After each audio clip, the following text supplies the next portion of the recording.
Hello everyone, welcome to my channel again. एक बहुत ही important section modern Indian history में एक बहुत ही इम्पॉर्टेंट सेक्शन है जो कि complete timeline and the things related to Mahatma Gandhi. Mahatma Gandhi का जो जर्नी है, कंट्रीब्यूशन है throughout the freedom struggle and after that, so ये बहुत ही इम्पॉर्टेंट पार्ट है मॉडर्न हिस्ट्री का। और हम इसे थॉरोली कवर करते हैं for the prelims purpose also and for our mains examination also. मैं एक बहुत अच्छा ब्रीफ क्रोनोलॉजी आपके लिए बना करके यहाँ पर लाया हूँ, और यहाँ से मोस्ट ऑफ द क्वेश्चंस जो हैं, इनफैक्ट पीवाईक्यूज़ में आप देखेंगे यहाँ से आपके कवर हो जाएंगे। अब पीवाईक्यूज में कैसे क्वेश्चन आते हैं उसको डिस्कस करेंगे। फर्स्ट ऑफ ऑल कि ये बहुत ही ब्रीफ क्रोनोलॉजी है, मैंने बहुत अच्छे से इसको प्रेजेंट करने की कोशिश करी है, और जो भी इम्पॉर्टेंट हैं टाइमलाइंस में जो इम्पॉर्टेंट है उसको यहाँ पे मैंने मेंशन करा है। तो this is all about that Mahatma Gandhi ji की ब्रीफ क्रोनोलॉजी है। ठीक है, नाउ पीवाईक्यूज़ में कैसे क्वेश्चंस बनते हैं, और इस सेशन को आपको उस पर्सपेक्टिव से देखना है और वैसे इसको मेमोराइज करना है और प्रिपेयर करना है। तो फर्स्ट ऑफ ऑल आप देखेंगे कि क्वेश्चंस जब भी बनते हैं देन ये आपको क्रोनोलॉजी पे रहते हैं कि जो भी कंट्रीब्यूशन है, इस्टेब्लिशमेंट है, steps taken by Mahatma Gandhi है, तो वो कब और कहाँ पर कैसे हुई। तो जैसे आप पीवाईक्यूज़ में देखेंगे आपको मिल जाएगा Nuttall Congress, okay, Sabarmati Ashram, Indian opinion newspaper, Hind Swaraj. So ये कब इस्टेब्लिश हुई, हिंद स्वराज बुक कब लिखी गई, अगर ये चार स्टेटमेंट आपको मिल जाते हैं, फोर, एंड इसको फिर ऑप्शंस में रहता है कि क्रोनोलॉजिकल ऑर्डर में अरेंज करें which event happened earlier. So ascending और डिसेंडिंग ऑर्डर में इसको अरेंज करने का एक ये पीवाईक्यू बन सकता है, और रिपीट होते हैं बार बार। आप देखेंगे कुछ मेन जो इवेंट्स हैं, बहुत इंपॉर्टेंट की इवेंट्स हैं, वो रिपीट होते हैं। तो मोस्ट ऑफ द टाइम अगर अगर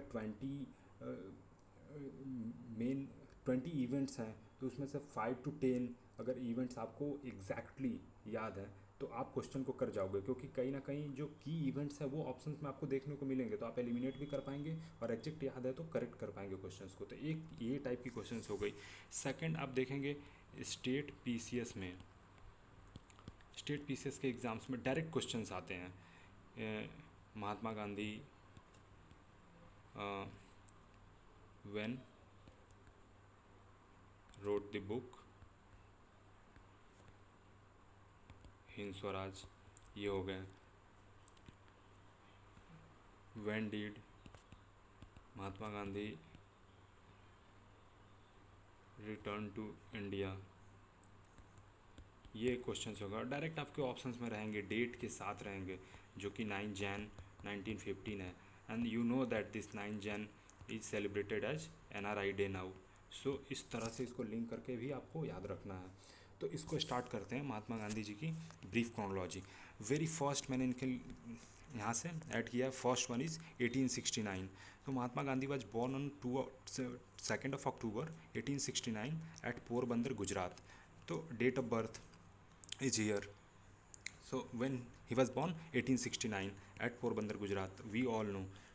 Okay, next in the sequence is South Africa visit.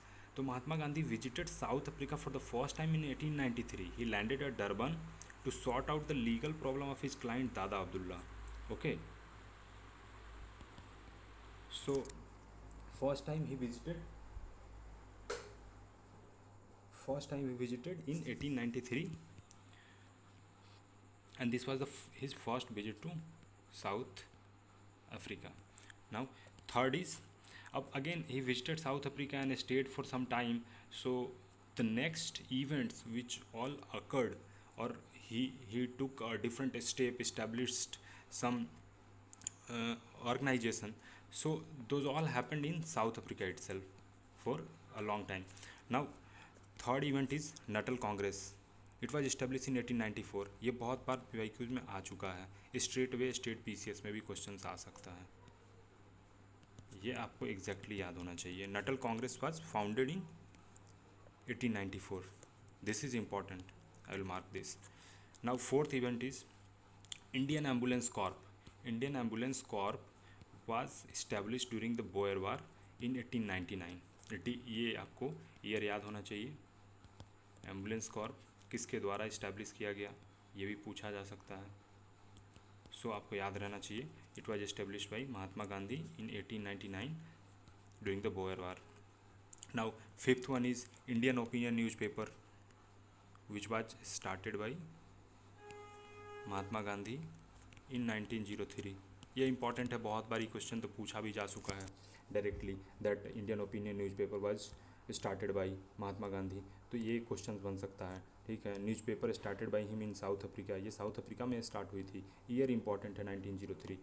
Okay, now sixth one is Phoenix settlement.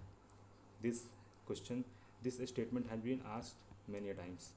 ठीक है, फोनिक्स सेटलमेंट वाज वो done in 1904, established in 1904, Phoenix settlement. So Natal Indian congress, Indian ambulance Corp,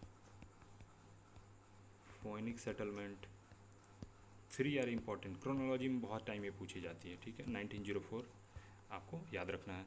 Hind Swaraj book was written in 1903 and this was written while he was traveling, he was aboard the ship, so on that